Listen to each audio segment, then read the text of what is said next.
میں پاسٹر حارث حسین آپ کو خوش آمدید کہتا ہوں A4U TV پر، جس کا مطلب ہے اگاپے لو فور یو، یعنی کہ الہی محبت آپ کے لیے۔ اسی الہی محبت کے تحت میں آپ کے لیے آج ایک خداوند کے کلام سے نیا موضوع سخن لایا ہوں، جس کا عنوان ہے میرے لوگوں کو تسلی دو۔ اصل میں یہ عنوان جو ہے وہ یسایہ نبی کی کتاب کے 40ویں باب پر مبنی ہے، اور خداوند اپنے بندے یسایہ نبی کے وسیلے فرماتا ہے کہ میرے لوگوں کو تسلی دو۔ یہ چونکہ اسرائیل کے لیے خاص کر کے پیغام تھا، مگر کیا آج ہمارے زمانے میں، ہمارے دور میں بھی اس کا اطلاق ہوتا ہے؟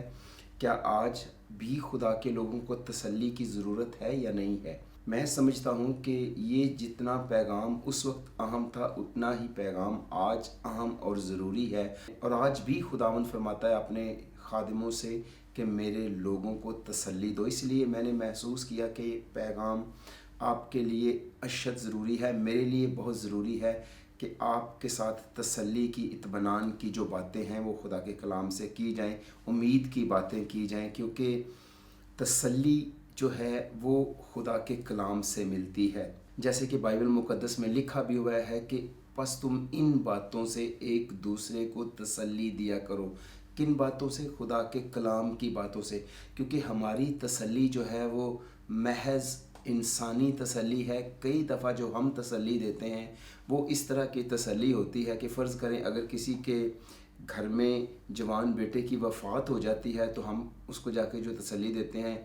کہ وہ سٹ تے بہت پیڑی لگی ہے، پر چلو خدا دی مرضی ہے، یعنی اس کو بار بار جو ہے وہ یاد دلایا جاتا ہے کہ تجھے جو چوٹ لگی ہے تیرے بیٹے کی وفات سے وہ بہت بری لگی ہے۔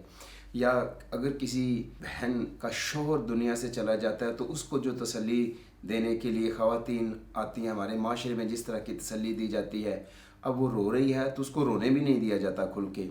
بس چپ کر، ہونے نہ بچیاں نو تو ہی سنبھالنا ہے، تیرے بغیر انہاں دا کون ہے، جے تو ہی رویں گی تے انہاں نو کون تسلی دے گا۔ سو اس طرح کی ہزاروں باتیں کی جاتی ہیں، مطلب اس کو، وہ تو پہلے ہی ڈپریسڈ ہے، اس کو پتہ ہے اس کی ذمہ داریوں کا، اس کو پتہ ہے آگے سب کچھ اس کو دکھائی دے رہا ہے، لیکن تسلی دینے والا اس کو یوں تسلی دے رہا ہے کہ نہ اس کو کھل کے رونے دے رہا ہے،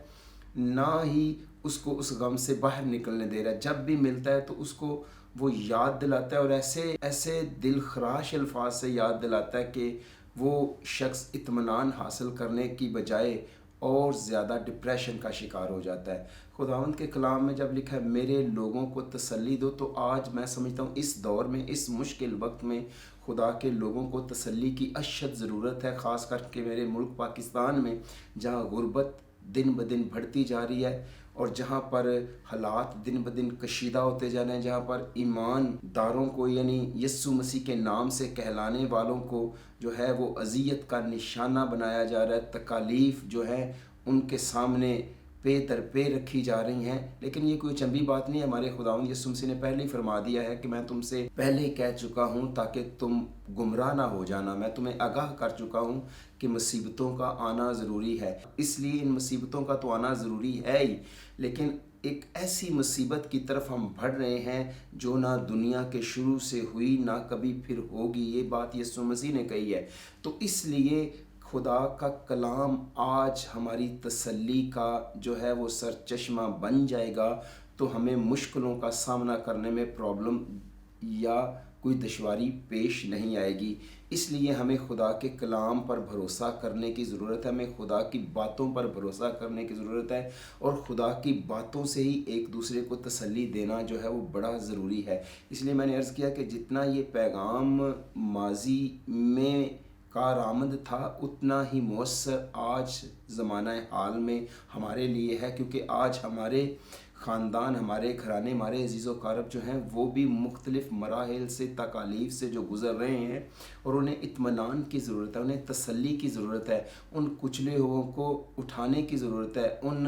شکستہ دلوں کو جو ہے وہ خداوند کے قدموں میں لانے کی ضرورت ہے، انہیں امید کے ساتھ اٹھانے کی ضرورت ہے، انہیں انکرج کرنے کی ضرورت ہے۔ اور آج خداوند پھر ہم سے ہم کلام ہے کہ میرے لوگوں کو تسلی دو، جس کا مطلب ہے کہ خدا اپنے لوگوں کے لیے فکر مند ہے۔ بہت سارے لوگ کہتے ہیں کہ خدا بڑا بے پرواہ ہے، نہیں، خدا بے پرواہ نہیں ہے، خدا با پرواہ ہے، وہ پرواہ کرتا ہے، وہ کیئر کرتا ہے، وہ فکر کرتا ہے۔ اس نے اپنے لوگوں کو پیدا کر کے قسمت لیک نصیب بھاگ اور تقدیر کے رحم و کرم پر نہیں چھوڑا، بلکہ اس کے فضل کے وسیلے سے ہم چلتے پھرتے ہیں اور جیتے ہیں، اور وہی جو ہے نہ صرف ہمارا خالق ہے بلکہ ہمارا سنبھالنے والا بھی ہے۔ اس لیے اس کی باتوں کا یقین کرنے میں ہی ہماری بھلائی ہے، اور اس کی باتوں کا یقین کرنے سے ہی ہماری تسلی ممکن ہے۔ اس لیے اس وقت میں جب میں یہ آپ سے بات کر رہا ہوں تو خدا کا کلام کہہ رہا ہے کہ میرے لوگوں کو تسلی دو۔ میں سمجھ سکتا ہوں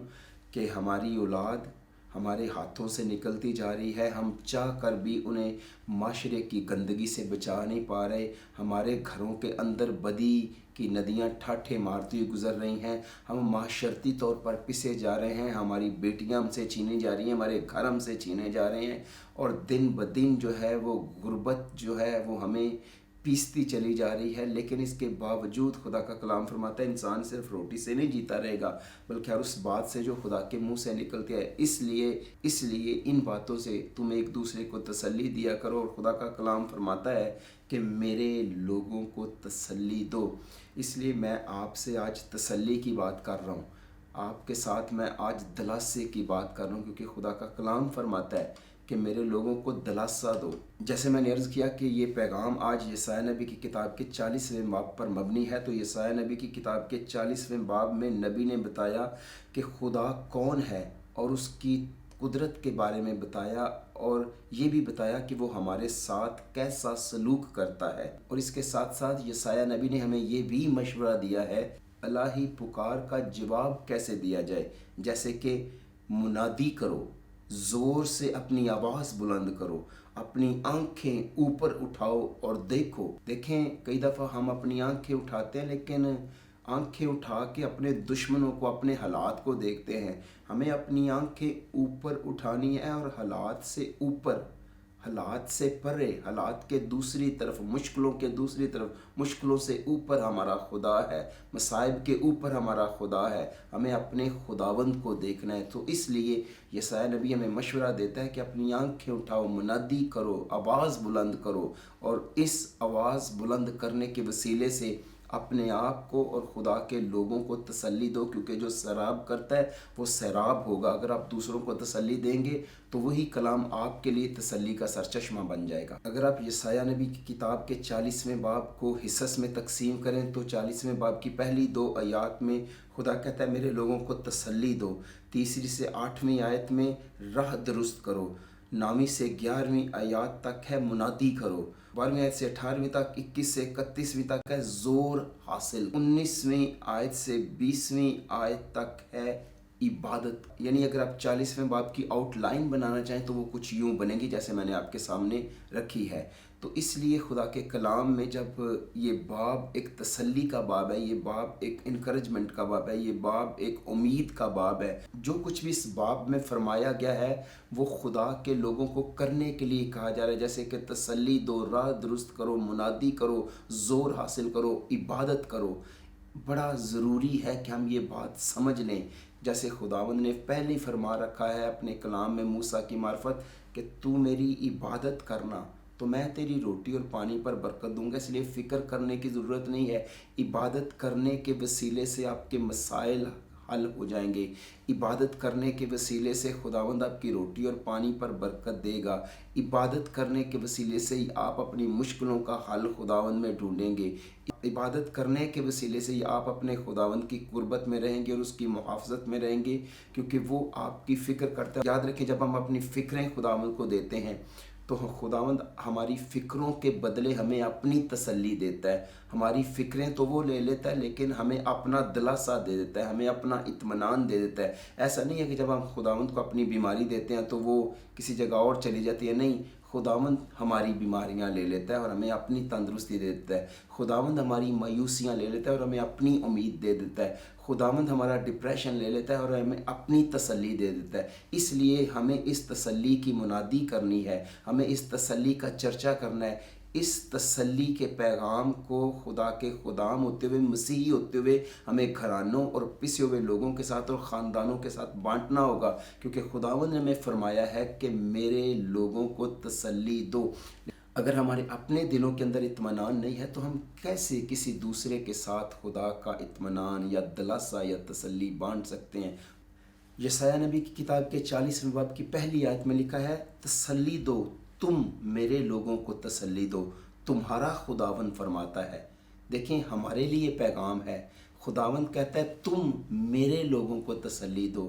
خداوند نے یہ فرمایا ہے اور اس لیے ہمیں خداوند کے فرمان پر کان دھرنا ہوگا۔ یسایہ نبی کی کتاب کے کل ابواب 66 ہے، لیکن جب آپ یسایہ نبی کی کتاب کے پہلے باب سے لے کے 39ویں باب پر غور کریں تو یہ ابواب نبی کی زندگی کے دوران اسرائیل کی تاریخ کے واقعات کا احاطہ کرتے ہیں اور ان کے آس پاس کی قوموں کے مستقبل کے بارے میں کچھ پیشن گوئیاں کرتے ہیں۔ یعنی یہ جو پہلے 39 ابواب ہیں یسایہ نبی کی کتاب کے، لیکن 40واں باب سمجھ لیں کہ ایک برج کی طرح کام کرتا ہے۔ 40ویں باب سے پیغام مستقبل پر مرکوز ہوتا ہے۔ یہ باب دو اہم واقعات کے گرد گھومتا ہے۔ پہلا واقعہ ہے بابل کی جلاوطنی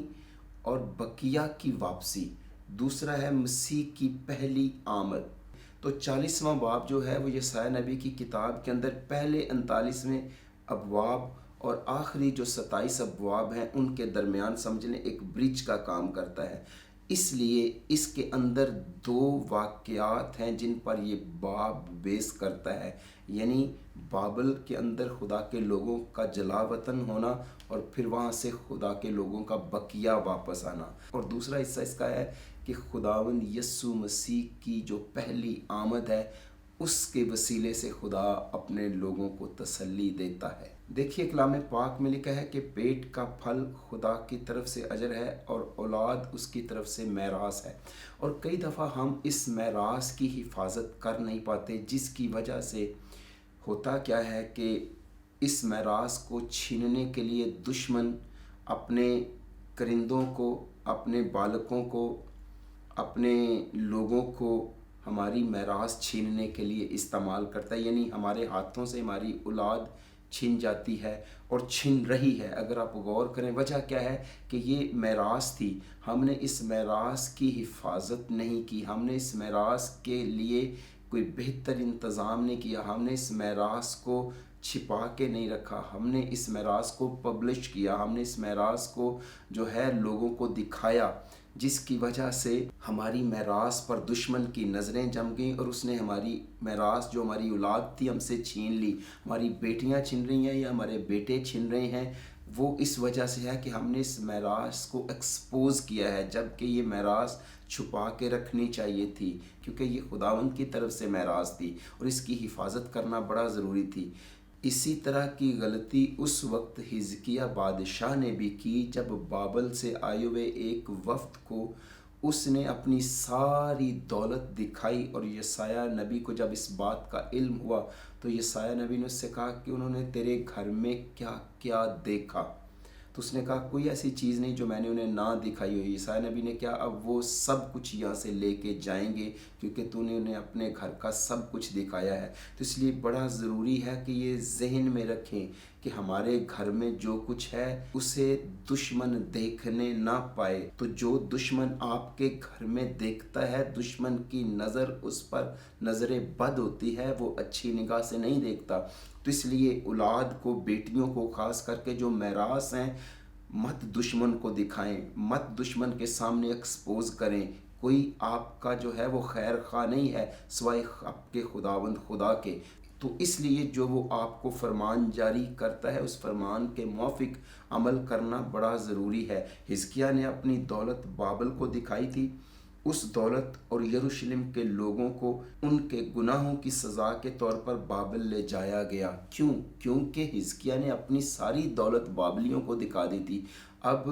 دشمن تھے، وہ کیسے برداشت کر سکتے تھے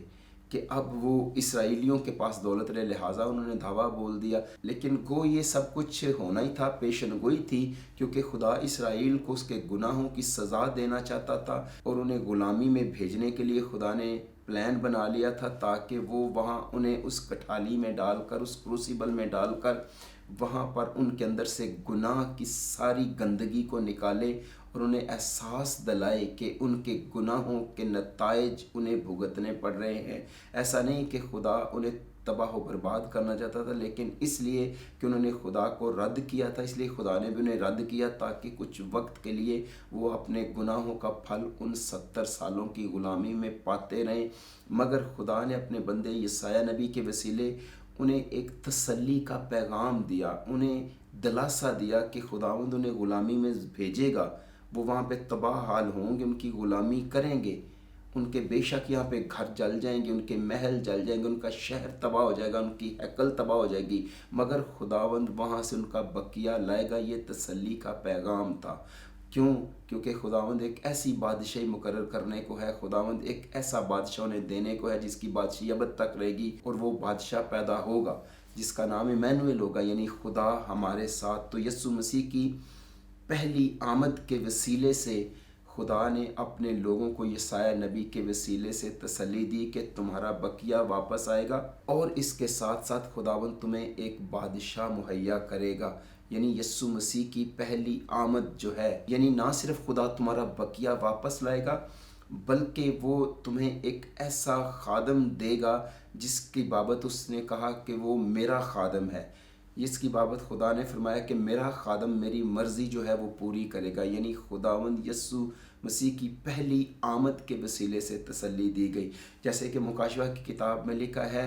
اور اژدہا کو عورت پر غصہ آیا، اور وہ اس سے اور اس کی باقی اولاد سے جو خدا کے حکموں پر عمل کرتی اور یسوع کی گواہی دینے پر قائم ہے، لڑنے کو گیا۔ تو آج اس وقت میں جو بقیہ ہے، جو باقی ہیں، جو خدا کے حکموں پر عمل کرتے ہیں اور یسوع کی گواہی دینے پر قائم ہے، ابلیس ان سے لڑتا ہے، لیکن ہمیں خدا تسلی دیتا ہے کہ خدا اس بقیے کو محفوظ رکھے گا، خدا اس بقیے کو بچا لے گا، کیونکہ اب یسوع مسیح کی دوسری آمد ہونے والی ہے۔ تو اب اس دوسری آمد کے پیغام کے ساتھ خدا چاہتا ہے کہ ہم اس کے لوگوں کو تسلی دیں، جیسے کہ خدا کے کلام میں لکھا ہے کہ تم میرے لوگوں کو تسلی دو اور کہو کہ خداوند فرماتا ہے کہ دیکھ میں جلد آنے والا ہوں، اور ہر ایک کے کام کے موافق دینے کے لیے اجر میرے پاس ہے۔ اس لیے پست ہمت ہونے کی ضرورت نہیں ہے، یسوع پر ایمان چھوڑنے کی ضرورت نہیں ہے، اس لیے پست ہمت ہونے کی ضرورت نہیں ہے، یسوع پر ایمان جمائے رکھنے کی ضرورت ہے، یسوع پر آنکھیں لگائے رکھنے کی ضرورت ہے، کیونکہ وہ جلد آنے والا ہے اور ہر ایک کے کام کے موافق اجر دینے کے لیے اس کے پاس ہے۔ اس لیے اپنے دشمنوں پر نظریں نہیں، اپنے خداوند پر نظریں ہمیں جمانا ہوں گی، اپنے حالات پر نہیں بلکہ اپنے خداوند یسوع مسیح کے پیار پر نظریں جمانا ہوگی، جس نے اپنی جان دینے سے دریغ نہ کیا، وہ ہمیں دنیا میں ہماری ضرورتوں کے موافق چیزیں کیوں کر نہ دے گا، وہ ہماری ضروریات حیات کیوں کر نہ پوری کرے گا۔ اس لیے ہمیں اپنے ایمان کے بانی اور کامل کرنے والے یسوع مسیح کو تکتے رہنا ہے اور اس کے آنے کی مبارک امید کو آنکھوں میں سجائے رکھنا ہے، اور ان باتوں سے ہی ہمیں ایک دوسرے کو تسلی دینا ہے۔ اور اس لیے یہ پیغام میرے اور آپ کے لیے ہے، جو خدا فرماتا ہے کہ میرے لوگوں کو تسلی دو، میرے لوگوں کو دلاسا دو، کیونکہ یسایہ 40 باب کی پہلی 2 آیات کے مطابق خدا اپنے لوگوں کو معاف کر دے گا اور وہ انہیں تسلی دے گا۔ تو اس لیے اگر ہمارے گناہ کرمزی بھی ہوں تو خدا انہیں برف کی مانند دھو کر سفید کر دے گا، اگر ہمارے گناہ ارغوانی بھی ہوں تو خداوند انہیں اجلا کر دے گا، خداوند انہیں ہم سے الگ کر دے گا۔ اس لیے معافی مانگنے کی ضرورت ہے اور خداوند کے پاس لوٹنے کی ضرورت ہے۔ خداوند جو ہے کثرت سے رحم کرنا خوب جانتا ہے اور وہ رحم کرے گا۔ یہ درست ہے کہ کئی بار ہم حالات کی زد میں آ جاتے ہیں، جیسے کہ ہم حالات سے گزر رہے ہیں، کٹھن حالات ہیں، مشکل سچویشنز ہیں، بے بنیاد الزام لگا کر خدا کے لوگوں کو جیلوں میں بند کیا جاتا ہے، ان کی بستیاں، ان کے گھر جلا دیے جاتے ہیں، اور ایماندار صرف پاکستان میں نہیں دنیا کے اندر جو جگہ بجگہ ہیں دکھ اٹھا رہے ہیں۔ پطرس رسول یہی کہتے ہیں کہ تمہارے بھائی اسی طرح دنیا میں دکھ